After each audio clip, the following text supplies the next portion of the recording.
৭৯ খ্রিস্টাব্দের সেই অভিশপ্ত দিন রোমান সাম্রাজ্যের অন্যতম ঝলমলে শহর পম্পেই হঠাৎ যেন এক মহাপ্রলয় শুরু হলো। কোনো কিছু বুঝে ওঠার আগেই দুপুরের সূর্য ঢাকা পড়ে গেল এক নিচ্ছিদ্র অন্ধকারে। আকাশ থেকে বৃষ্টির মতো ঝরতে শুরু করলো তপ্ত পাথর আর বিষাক্ত ধোঁয়া। চারিদিকে শুধু বাঁচার আকুতি, মানুষ পাগলের মতো ছুটছিল, কিন্তু পালানোর সব পথ যেন কোনো এক অদৃশ্য শক্তি বন্ধ করে দিয়েছিল। মাত্র কয়েক ঘন্টার মধ্যেই একটি আস্ত জীবন্ত শহর কয়েক ফুট তপ্ত বালি আর পাথরের চাদরের নিচে সমাহিত হয়ে গেল। প্রায় ৩০,০০০ মানুষের কোলাহল থেমে গিয়ে নেমে এলো এক অনন্ত নিস্তব্ধতা। প্রায় ১৭০০ বছর পর যখন মাটির গভীর থেকে সেই শহরটিকে আবার খুঁড়ে বের করা হলো, তখন আমরা যা দেখলাম তা আমাদের শিউরে দিল।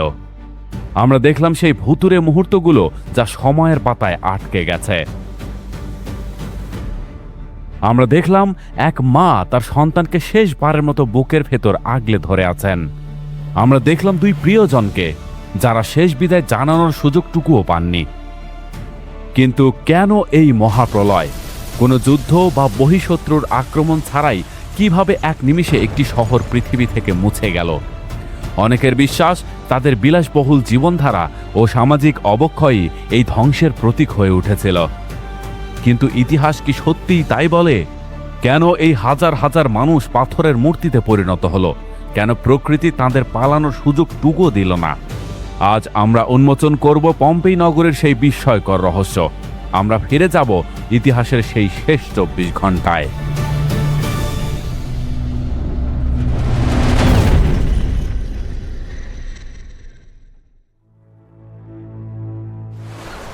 ঊনআশি খ্রিস্টাব্দের ২৪শে অক্টোবর বিশাল রোমান সাম্রাজ্যের কোথাও নেপলস উপসাগরের মতো এত মধুর ও প্রাণবন্ত জীবন ছিল না।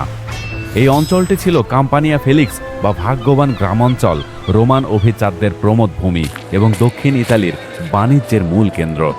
ভোরের শীতল বাতাসে সূর্য যখন পূর্ব আকাশে উঠছে, তখন সবার নজর কেড়ে নিচ্ছে দিগন্তে দাঁড়িয়ে থাকা এক বিশাল সবুজ পাহাড় ভেসুভিয়াস।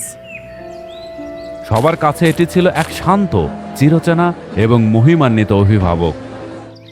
পম্পেই ততক্ষণে পুরোপুরি জেগে উঠেছে। শহরের ৩৫টি বেকারি থেকে ধোঁয়া উঠছে, যা সমুদ্রের নোনা বাতাসের সাথে মিশে যাচ্ছে। রাজপথে লোহার চাকার ঘর্ষণে তৈরি হওয়া গভীর গর্তগুলোই জানান দিচ্ছে এই শহরের বিরামহীন বাণিজ্যের কথা। থার্মোপোলিয়া মানে প্রাচীন বিশ্বের ফাস্টফুড স্টলগুলো খুলতে শুরু করেছে, যেখানে দিন শুরু করা শ্রমিক আর দাসদের জন্য পরিবেশন করা হচ্ছে গরম মদ আর চাউ। শহরের প্রাণকেন্দ্র ফোরামে ম্যাজিস্ট্রেটরা রাজনীতি নিয়ে ব্যস্ত, আর বণিকরা বাসিলিকাতে সারছেন বড় বড় ব্যবসায়িক চুক্তি। দেয়ালে লাল রঙের নির্বাচনী গ্রাফিতি আসন্ন যুদ্ধের বদলে ভোটের আমেজ ছড়িয়ে দিচ্ছে।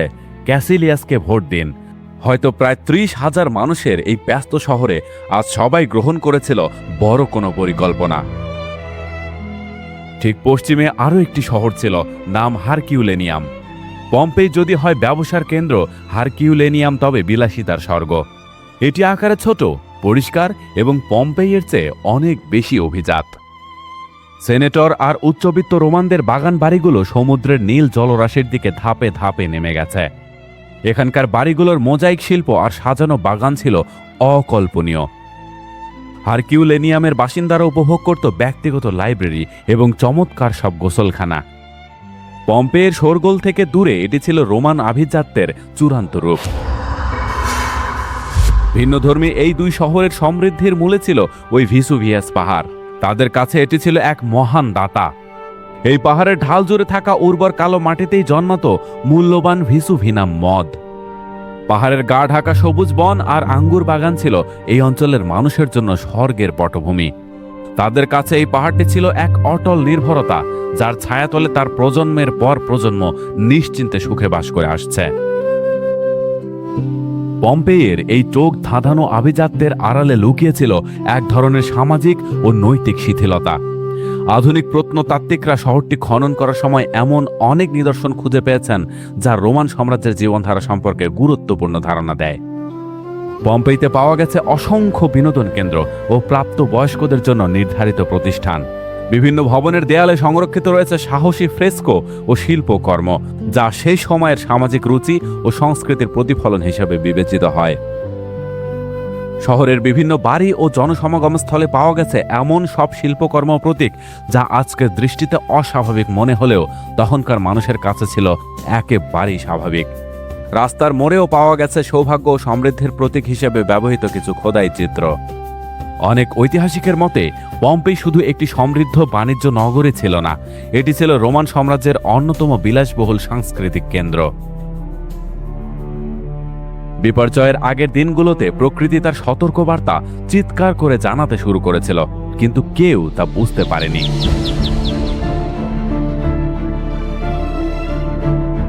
চারপাশের খামারগুলোতে কুয়োগুলো অদ্ভুত এবং আকস্মিকভাবে শুকিয়ে যেতে শুরু করলো। মাটির নিচ থেকে উঠে আসা প্রচণ্ড তাপ পৃষ্ঠের পানিকে বাষ্পীভূত করে দিচ্ছিল। যেটুকু পানি অবশিষ্ট ছিল তার স্বাদ ছিল অদ্ভুত, ধাতব এবং তিতকুটে। বাতাসও বদলে গিয়েছিল, পচা ডিমের মতো এক দুর্গন্ধ বাতাসে ভেসে আসছিল। এটি ছিল সালফার গ্যাস। পশুরা, যারা মানুষের চেয়ে গোপন বিপদ সম্পর্কে বেশি সংবেদনশীল, তারা প্রথমে প্রতিক্রিয়া দেখিয়েছিল। শহরের কুকুরগুলো রাতে বিনা কারণে চিৎকার করছিল, এমনকি পম্পেইয়ের আকাশ থেকে পাখিরাও উধাও হয়ে গিয়েছিল, যেন তারা জানতো যে বাতাস অনিরাপদ হয়ে গেছে। উপকূল বরাবর জেলেরা খালি জাল নিয়ে ফিরতে শুরু করলো। উপসাগরের উষ্ণ পানিতে মরা মাছ ভেসে থাকতে দেখল। অধিকাংশ মানুষ এই লক্ষণগুলোকে উপেক্ষা করলো এবং এগুলোকে খারাপ, অমঙ্গল বলে এড়িয়ে গেল। তারা ভাবলো মন্দিরে কোনো বলিদান করলেই এটি সমাধান হয়ে যাবে। কিন্তু উপসাগরের ওপারে মিসে নামের নৌঘাটিতে একজন ব্যক্তি সবকিছু ভিন্নভাবে দেখছিলেন। তার নাম ছিল প্লিনি দ্য এল্ডার। প্লিনির কাছে মরা মাছ এবং সালফারের গন্ধ রাগান্বিত দেবতাদের কোনো বার্তা ছিল না। এগুলো ছিল একটি প্রাকৃতিক ধাঁধার অংশ, যা সমাধান করতে তিনি দৃঢ় প্রতিজ্ঞ ছিলেন। সেই সকালে প্লিনি তার পড়ার ঘরে ছিলেন, বরাবরের মতো কাজ করছিলেন। তার 17 বছর বয়সী ভাইপো, যার নামও ছিল প্লিনি, তার সাথেই থাকত। যখন তরুণ প্লিনি তার অলংকার শাস্ত্রের বইগুলোতে মন দেওয়ার চেষ্টা করছিল, তার চাচা অ্যাডমিরাল তখন ডেস্কে আসা অদ্ভুত রিপোর্টগুলো দেখে নোট নিচ্ছিলেন। যখন কেউ তার কাছে একটি পাখি নিয়ে এলো যা তার একটি জাহাজের উপর মরে পড়েছিল, প্লিনি দ্য এল্ডার কোনো ভয় পাননি, বরং গভীর কৌতূহল অনুভব করেছিলেন। তিনি প্রাণীটিকে পরীক্ষা করলেন, কোনো রোগ বা বিষের চিহ্ন খুঁজলেন। তিনি জানতে পারেননি যে মৃত্যুর কারণ পাখিটি ছিল না, বরং বাতাস ছিল, যা অদৃশ্য বিষাক্ত গ্যাসে ভরে উঠেছিল। প্লিনি দ্য এল্ডার মনে প্রাণে বিশ্বাস করতেন যে যুক্তি দিয়ে সবকিছু ব্যাখ্যা করা সম্ভব, কিন্তু সেই আত্মবিশ্বাস শীঘ্রই মানব যুক্তির বাইরে এক শক্তির মুখোমুখি হতে যাচ্ছিল। যখন তিনি মরা পাখিটি নিয়ে গবেষণা করছিলেন, পম্পেইয়ের মাটির নিচে ম্যাগমার চাপ চূড়ান্ত সীমায় পৌঁছে গিয়েছিল। সতর্কবার্তার সময় শেষ হয়ে গিয়েছিল। দুপুর তখন প্রায় 1টা। শহরের সবাই নিজ নিজ কাজে ব্যস্ত। হঠাৎ করেই বিকট শব্দ।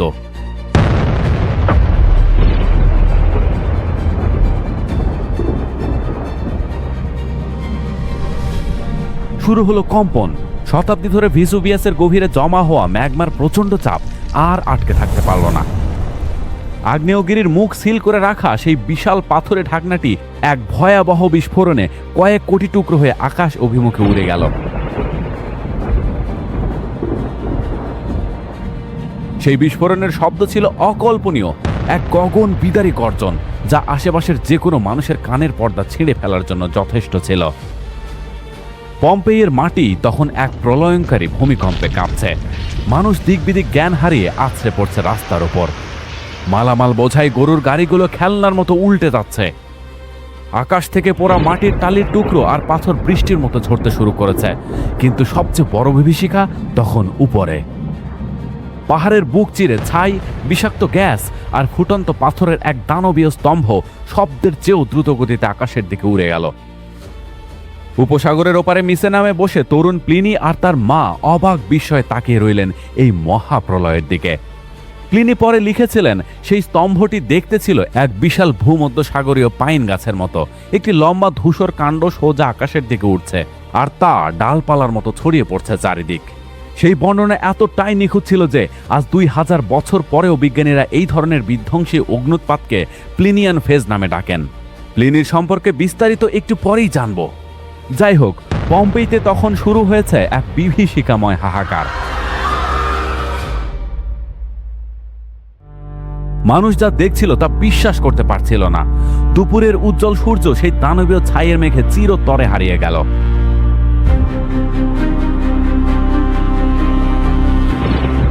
শহরে নেমে এলো এক অস্বাভাবিক শীতল আর নিশ্ছিদ্র অন্ধকার। বাজারের বিক্রেতারা তাদের স্বপ্ন আর সঞ্চয় ফেলে রেখে পালাচ্ছে। বেকারিতে রুটি ওভেনে রয়ে গেল, বেকাররা আর ফিরে আসেনি। গোসলখানা থেকে মানুষ নগ্ন বা অর্ধ উলঙ্গ অবস্থায় আর্তনাদ করতে করতে রাস্তায় বেরিয়ে এলো। কেউ জানতো না এটি কোনো অদ্ভুত ঝড় নাকি পৃথিবীর শেষ দিন। কেউ মন্দিরে গিয়ে দেবতাদের কাছে প্রাণ ভিক্ষা করছিল, কেউ বা পরিবারের কাছে ফেরার জন্য পাগলের মতো ছুটছিল। একথলি মুদ্রা, প্রিয় সোনার হার কিংবা কোনো দেবতার ছোট একটি মূর্তির টানে যারা নিরাপদ জায়গায় না পালিয়ে উল্টো বাড়ির ভেতরে ফিরে গিয়েছিল, সেই সিদ্ধান্তই তাদের জন্য কাল হয়ে দাঁড়ালো। কারণ আকাশে দাঁড়িয়ে থাকা ছাইয়ের সেই বিশাল স্তম্ভটি চিরকাল ওভাবে থাকবে না। যা উপরে ওঠে প্রকৃতির নিয়মে তাকে অবশ্যই নিচে নামতে হয়। ভিসুভিয়াস তার গর্ভ থেকে যা কিছু আকাশের দিকে ছুঁড়ে দিয়েছিল, এবার তা এক ভয়ঙ্কর অভিশাপ হয়ে পম্পেইবাসীর ওপর ফিরে আসতে শুরু করলো। দুপুর 1টা বেজে কয়েক মিনিট। পম্পেইয়ের আকাশে শুরু হলো এক অদ্ভুত তুষারপাত। বাতাসের মতো হালকা মটর দানার মতো ছোট সাদা পাথর ঝরতে থাকলো। রোমানরা একে বলতো ল্যাপিলি, যাকে আমরা ঝামা পাথর বা পিউমিস হিসেবে জানি। ফুটন্ত গ্যাসের বুদবুদ জমে তৈরি হওয়া এই পাথরগুলো এতটাই হালকা যে পানিতেও ভেসে থাকে। ছাদের ওপর পাথরগুলো টুংটাং শব্দে পড়ছিল। মানুষ ভয় পাওয়ার বদলে কৌতূহলী হয়ে সেগুলো হাতে তুলে নিল। পাথরগুলো গরম হলেও ত্বক পোড়াচ্ছিল না। একে সাধারণ শিলাবৃষ্টি ভেবে অনেকেই ঘর গোছাতে বা পরিবারকে খুঁজতে সময় নষ্ট করল। কিন্তু এই বৃষ্টি আর থামল না। সাদা পাথরের তীব্রতা আরও বাড়তে থাকলো। 1 ঘন্টার মধ্যে শহরটি পিউমিসের পুরো স্তরে ঢেকে গেল। রাস্তা দিয়ে হাঁটা এখন তপ্ত নুড়ি পাথরের ওপর হাঁটার মতো কঠিন। সেদিন কার মৃত্যু হবে আর কার জীবন বাঁচবে তা নির্ধারণ করে দিল স্রেফ বাতাসের দিক। বাতাস দক্ষিণ পূর্ব দিকে বইতে থাকায় ছাই আর পাথরের বিশাল মেঘ সরাসরি পম্পেইয়ের ওপর আছড়ে পড়ল। পশ্চিমে হারকিউলেনিয়ামের চিত্র ছিল ভিন্ন। বাতাসের কারণে তাদের আকাশ পরিষ্কার ছিল। তারা কেবল পাহাড় থেকে ধোঁয়া উঠতে দেখছিল। এই দৃশ্য তাদের মনে এক মিথ্যা নিরাপত্তা বোধ জন্ম দিল। প্রতিবেশীদের বিপদ দেখেও তারা ভাবল দেবতারা তাদের প্রতি দয়ালু। কেউ পালালেও অনেকে থেকে যাওয়ার সিদ্ধান্ত নিল। তারা জানতো না যে বাতাস বদলে যাবে এবং পাহাড়টি তাদের জন্য আরও নিষ্ঠুর মৃত্যু জমা করে রেখেছে। ওদিকে পম্পেই ধীরে ধীরে এক উত্তপ্ত সাদা চাদরে সমাহিত হতে শুরু করল। বিকেল যত গড়ালো, পম্পেই এক ভয়াবহ সংকটে পড়ল। সাদা পাথরের বদলে এবার পড়তে শুরু করলো আরও ঘন, ভারী আর প্রচণ্ড উত্তপ্ত ধূসর পাথর। ঘড়িতে সময় বিকাল 3টা কি 4টা। এই সময় শহরটি গহীন অন্ধকারে ডুবে গেল। সেই দম বন্ধ করা আধারে কেবল আগ্নেয়গিরির ভেতর থেকে লাল আগুনের আভা দেখা যাচ্ছিল। মশাল বা প্রদীপের আলো এই ঘন ছায়ের বৃষ্টির মধ্যে কাজ করছিল না। প্রতিটি পরিবার এখন মহা বিপদে। পালাবে নাকি থাকবে? পালানোর মানে হলো মাথায় বালিশ বেঁধে উত্তপ্ত পাথরের উপর দিয়ে ঘুটঘুটে অন্ধকারে এক অনিশ্চিত যাত্রা। সাথে ছিল সবকিছু হারানোর ভয় আর ভিড়ে পিষ্ট হওয়ার ঝুঁকি। অন্যদিকে অনেকে বাড়ির শক্ত পাথরের দেওয়ালকে নিরাপদ ভেবে ভেতরেই থাকার সিদ্ধান্ত নিল। আর এটি ছিল এক মারাত্মক ভুল। ঝামা পাথর এককভাবে হালকা হলেও কয়েক কোটি পাথরের ওজন হয় কয়েক টন। পম্পের সমতল ছাদগুলো এই অসহ্য ভার আর সইতে পারছিল না। কড়িকাঠগুলো মরমর করে বেঁকে যেতে শুরু করলো। বিকেলের শেষ দিকে শুরু হলো মহাধস। এক নিমেষেই টালি আর কড়িকাঠ ভেঙে পড়ে জীবন্ত কবর দিল আশ্রয় নেওয়া পরিবারগুলোকে। যারা বাঁচল তারা ধ্বংসস্তূপের নিচে আটকা পড়ল, আর ছাদের ভাঙ্গা অংশ দিয়ে নামতে থাকা ছাই তাদের ধীরে ধীরে জ্যান্ত সমাহিত করল। পম্পেইতে আর কোনো নিরাপদ জায়গা বাকি রইল না। পম্পেই যখন আগ্নেয় পাথরের নিচে ক্রমশ তলিয়ে যাচ্ছিল, মিসেরাম ঘাটিতে অ্যাডমিরাল প্লিনি দ্য এল্ডারের বৈজ্ঞানিক কৌতূহল তখন এক জরুরি মানবিক কর্তব্যে রূপ নিল। সেদিন দুপুরে আকাশে সেই দানবীয় মেঘ দেখার পর প্লিনি প্রথমে একটি দ্রুতগামী নৌকা তৈরি করেছিলেন গবেষণার উদ্দেশ্যে। পম্পেই নগরীর ইতিহাসে প্লিনি কোনো একজন ব্যক্তি নন, বরং দুজন ব্যক্তি, চাচা এবং ভাতিজা। ইতিহাসে তারা প্লিনি দ্য এল্ডার এবং প্লিনি দ্য ইয়াঙ্গার নামে পরিচিত। পম্পেই ধ্বংসের প্রকৃত কাহিনী আমরা আজ যা জানি তা মূলত এই দুইজনের কারণেই। পম্পেই ট্র্যাজেডির অন্যতম মহানায়ক ছিলেন প্লিনি দ্য এল্ডার। তিনি ছিলেন রোমান রাজকীয় নৌবহরের অ্যাডমিরাল বা নৌ সেনাপতি। তবে তাঁর সবচেয়ে বড় পরিচয় ছিল তিনি ছিলেন সে সময়ের শ্রেষ্ঠ প্রাকৃতিক বিজ্ঞানী। তিনি ন্যাচারাল হিস্টরি নামে একটি বিশাল বিশ্বকোষ লিখেছিলেন, যা সে যুগের জ্ঞান বিজ্ঞানের আধার ছিল। তিনি কেবল নিজের গবেষণার জন্য নয়, বরং বিপদগ্রস্ত মানুষকে উদ্ধার করতে নিজের যুদ্ধ জাহাজ নিয়ে ধেয়ে যান আগ্নেয়গিরির একেবারে পাদদেশে। এটি ছিল ইতিহাসের প্রথম লিপিবদ্ধ নৌ উদ্ধার অভিযান। অত্যন্ত সাহসী এই মানুষটি শেষ পর্যন্ত স্টাবিয়া নামক স্থানে বিষাক্ত ধোঁয়ায় শ্বাসরোধ হয়ে মারা যান। যদিও কোনো কোনো ঐতিহাসিক মনে করেন তার মৃত্যু কেবল গ্যাসে নয়, বরং অত্যাধিক পরিশ্রমে হার্ট অ্যাটাকের কারণেও হতে পারে। পম্পেই ধ্বংসের প্রত্যক্ষদর্শী এবং এই কাহিনীর একমাত্র কথক ছিলেন তরুণ প্লিনি বা প্লিনি দ্য ইয়াঙ্গার। অগ্নুৎপাতের সময় তার বয়স ছিল মাত্র 17 থেকে 18 বছর। তিনি তার চাচার সাথে মিসেনাম নৌঘাটিতে ছিলেন। চাচা যখন উদ্ধারের নেশায় আগ্নেয়গিরির দিকে ছুটে যান, তরুণ প্লিনি তখন নিরাপদ দূরত্ব থেকে প্রকৃতির এই তাণ্ডব পর্যবেক্ষণ করছিলেন। তার চাচা মারা যাওয়ার প্রায় 25 বছর পর তিনি রোমান ঐতিহাসিক ট্যাসিটাসকে দুটি দীর্ঘ চিঠি লেখেন। এই চিঠিগুলোই হল পম্পেই ধ্বংসের একমাত্র লিখিত ঐতিহাসিক দলিল। তিনি আগ্নেয়গিরির মেঘকে পাইন গাছের সাথে তুলনা করেছিলেন এবং মিনিট বাই মিনিট যে বর্ণনা দিয়েছিলেন তা আধুনিক বিজ্ঞানের কাছেও এক বিস্ময়। তার এই অসাধারণ নির্ভুল বর্ণনার সম্মানেই বিজ্ঞানীরা আজও এই ধরনের বিধ্বংসী অগ্নুৎপাতকে প্লিনিয়ান অগ্নুৎপাত বলে ডাকেন। 4 সারি দাঁড়ওয়ালা এই বিশাল জাহাজগুলো যুদ্ধের জন্য তৈরি করা হলেও সেদিন সেগুলো নেমেছিল এক অসম লড়াইয়ে। এটি ছিল পৃথিবীর ইতিহাসের প্রথম সংগঠিত নৌ উদ্ধার অভিযান। প্লিনি কেবল তার বন্ধুকেই নয়, বরং সেই অভিশপ্ত উপকূলে যত বেশি সম্ভব মানুষকে বাঁচাতে চেয়েছিলেন। সমুদ্র তখন উত্তাল, আকাশ থেকে তপ্ত ছাই ঝরছে আর চারিদিকে ঘুটঘুটে অন্ধকার। জাহাজের চালকরা এই আত্মঘাতী অভিযানে ভয় পেয়ে পিছিয়ে যেতে চাইলেন, কিন্তু প্লিনি ছিলেন অটল।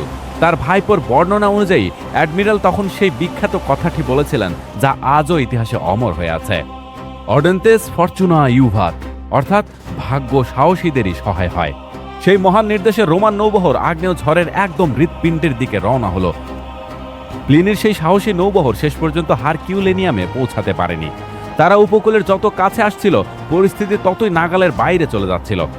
ঝামা পাথরের বিশাল টুকরো আর পোড়া কালো পাথর বৃষ্টির মতো আছড়ে পড়ছিল জাহাজের ডেকের ওপর। সমুদ্রও যেন ক্ষেপে গিয়েছিল।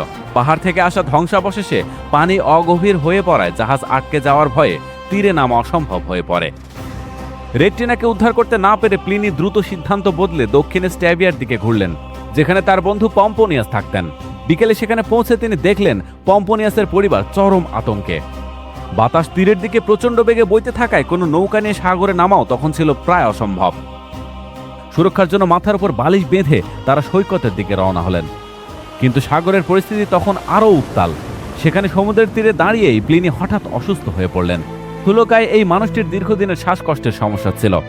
পাহাড় থেকে নেমে আসা ভারী সালফার গ্যাস তখন মাটির কাছাকাছি স্তরে জমা হয়ে বাতাসকে বিষাক্ত করে তুলেছিল। একটু ঠান্ডা পানি পান করার পর তিনি দাঁড়ানোর চেষ্টা করেন, কিন্তু সাথে সাথেই লুটিয়ে পড়েন।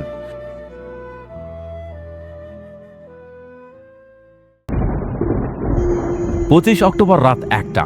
দীর্ঘ 12 ঘন্টার পাথরের বৃষ্টি হঠাৎ থেমে গিয়ে পম্পেইতে এক ভুতুড়ে নীরবতা নামল। আশ্রয়স্থলে লুকিয়ে থাকা মানুষগুলো ভাবল দুঃস্বপ্ন বুঝি শেষ হলো। তারা জানালা দিয়ে বেরিয়ে এলো, কারণ রাস্তা আর সদর দরজা ততক্ষণে পাথরের নিচে সমাহিত। অন্ধকারে তারা নিজেদের বাড়ির ছাদের ওপর দিয়েই হাঁটতে শুরু করলো। কেউ পালানোর পথ খুঁজছিল, কেউ বা ভোরের অপেক্ষায় ছিল। আকাশের সেই দানবীয় ছাইয়ের স্তম্ভটি তখন ভারসাম্য হারিয়ে ধসে পড়ার উপক্রম। পম্পেইবাসীদের এক মিথ্যা আশা দিয়ে প্রকৃতি কেবল চূড়ান্ত আঘাতের প্রস্তুতি নিচ্ছিল। জল্লাদ কুঠার তোলার ঠিক আগের মুহূর্তটি যেমন নিস্তব্ধ থাকে, এটি ছিল ঠিক তেমনই এক বিভীষিকাময় বিরতি। আসল আতঙ্ক শুরু হওয়া তখন কেবল সময়ের ব্যাপার। রাত প্রায় 1:30।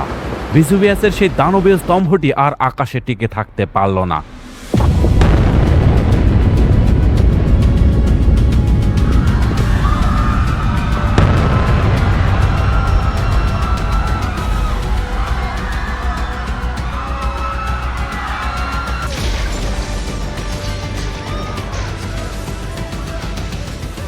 এক প্রলয়ঙ্করী পতনে লক্ষ লক্ষ টন অতি উত্তপ্ত গ্যাস, ছাই আর পাথর আগুনের তুষার ধসের মতো পাহাড় বেয়ে নেমে এলো। একেই বিজ্ঞানীরা বলেন পাইরোক্লাস্টিক ফ্লো, যা আসলে আগুনের এক বিধ্বংসী হ্যারিকেন।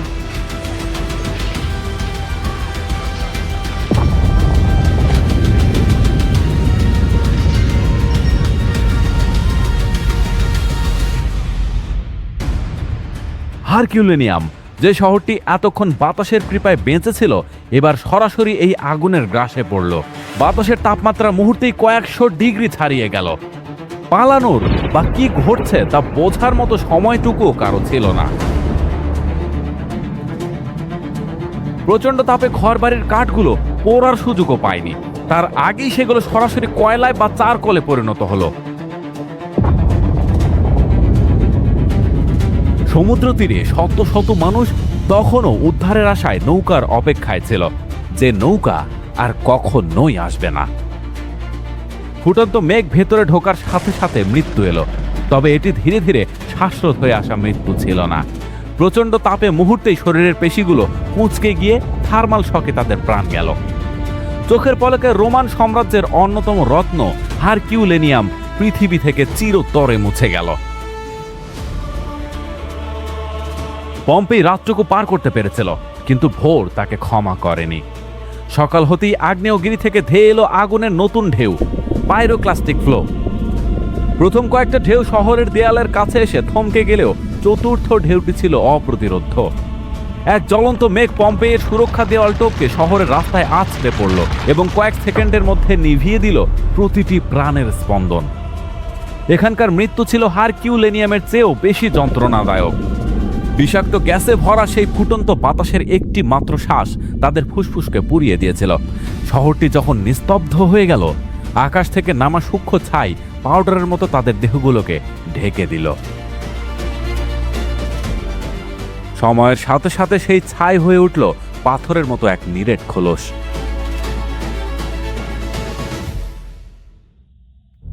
শতাব্দী পার হওয়ার পর ভেতর রক্ত মাংস পচে শেষ হয়ে গেলেও সেই শক্ত আবরণের ভেতরে রয়ে গেল মানুষের নিখুঁত একটি শূন্যস্থান। আধুনিক প্রত্নতাত্ত্বিকরা যখন সেই শূন্যস্থানে প্লাস্টার ঢেলে ছাঁচগুলো বের করে আনলেন, তখন বেরিয়ে এলো ইতিহাসের সবচেয়ে করুণ আর্তনাদ। মিসেনাম শহরে তখন 18 বছরের তরুণ প্লিনি দেখছিলেন এক মহাপ্রলয়। আকাশ জুড়ে মেঘের অন্ধকার আর বজ্রপাত। প্রাণ বাঁচাতে তিনি আর তার মা ভিড়ের সাথে পালাচ্ছিলেন। সমুদ্র পিছিয়ে গিয়ে সৃষ্টি করেছিল সুনামি, তীরে আটকা পড়েছিল সামুদ্রিক মাছ। তরুণ প্লিনির মনে হয়েছিল তার সাথে সাথে আজ পুরো পৃথিবীটাই হয়তো ধ্বংস হয়ে যাচ্ছে। ভোর হলে দেখা গেল এক অচেনা পৃথিবী। সবুজ বন আর সমৃদ্ধ শহরগুলো এখন কেবল এক ধূসর মরুভূমি।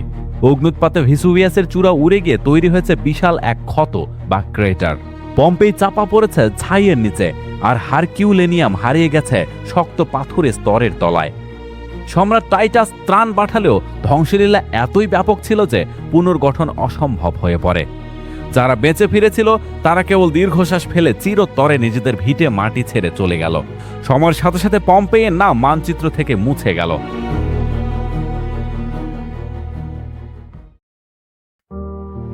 আগ্নেয় মাটিতে জন্মালো নতুন আঙ্গুর বাগান। মানুষ ভুলে গেল যে তাদের পায়ের তলায় একসময় দুটি জীবন্ত শহর ছিল। 1700 বছর ধরে পম্পেই আর হারকিউলিনিয়াম কেবল রূপকথা বা মিথ হয়ে মাটির নিচে ঘুমিয়ে রইল। মাঝে মধ্যে কৃষকদের লাঙলের তলায় পুরনো মুদ্রা উঠে এলেও কেউ বুঝতে পারেনি এর নিচে কি বিশাল ইতিহাস লুকিয়ে আছে। 1748 সালে পম্পেই আবার আবিষ্কৃত হয়, কিন্তু 1863 সালে প্রত্নতাত্ত্বিক জিউসেপ্পে ফিওরেলি এক যুগান্তকারী বুদ্ধি বের করেন। খননের সময় শ্রমিকরা প্রায় শক্ত ছাইয়ের স্তরে অদ্ভুত কিছু শূন্যস্থান দেখতে পেত। সেই গর্তগুলোর ভেতরে মানুষের হাড় ছিল।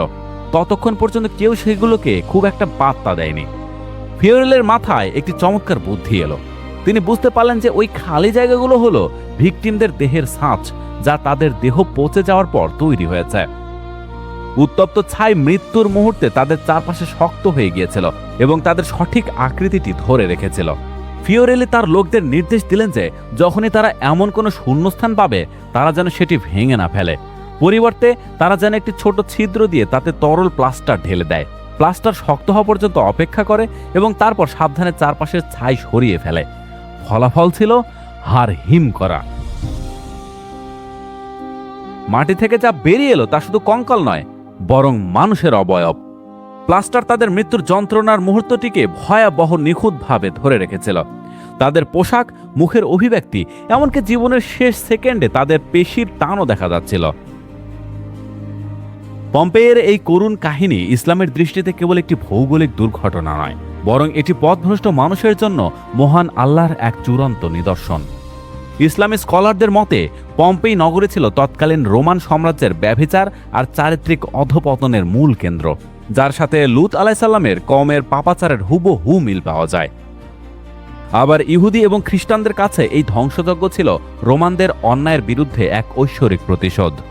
পম্পেই ধ্বংস হওয়ার মাত্র 9 বছর আগে রোমানরা ইহুদিদের উপাসনালয় ধ্বংস করেছিল। ইহুদিদের প্রাচীন গ্রন্থ সিভিলিন ওরাকলসে একে জেরুজালেমের মন্দির ধ্বংসের বদলা হিসেবে উল্লেখ করা হয়েছে। এমনকি পম্পেয়ের দেওয়ালে সোডম ও গোমোরা, যা বাইবেলে বর্ণিত ধ্বংসপ্রাপ্ত পাপাচারী শহর, শব্দ দুটি খোদাই করা পাওয়া গেছে, যা থেকে বোঝা যায় তৎকালীন খ্রিস্টান ও ইহুদিরা পম্পেইকে একটি অভিশপ্ত শহর হিসেবেই দেখতেন। আজ পম্পেই বিশ্বের অন্যতম জনপ্রিয় পর্যটন কেন্দ্র, কিন্তু বিপদের ছায়া এখনও কাটেনি। ভিজুভিয়াস এখনও একটি সক্রিয় আগ্নেয়গিরি। প্রাচীনকালে যেখানে 30,000 মানুষ থাকত, আজ সেখানে প্রায় 30 লক্ষ মানুষের বসবাস। নেপলসের মতো ব্যস্ত শহর আজ পাহাড়ের ঢালে রেড জোনের ভেতর অবস্থিত। বিজ্ঞানীরা 24 ঘন্টা একে নজরদারি করলেও ঘুমন্তেই দানব যে কোনো সময় জেগে উঠে ইতিহাসের পুনরাবৃত্তি করতে পারে। পম্পের সেই নীরবতা আজ আমাদের মনে করিয়ে দেয় প্রকৃতির সামনে আমাদেরই সভ্যতা কতটা ভঙ্গুর।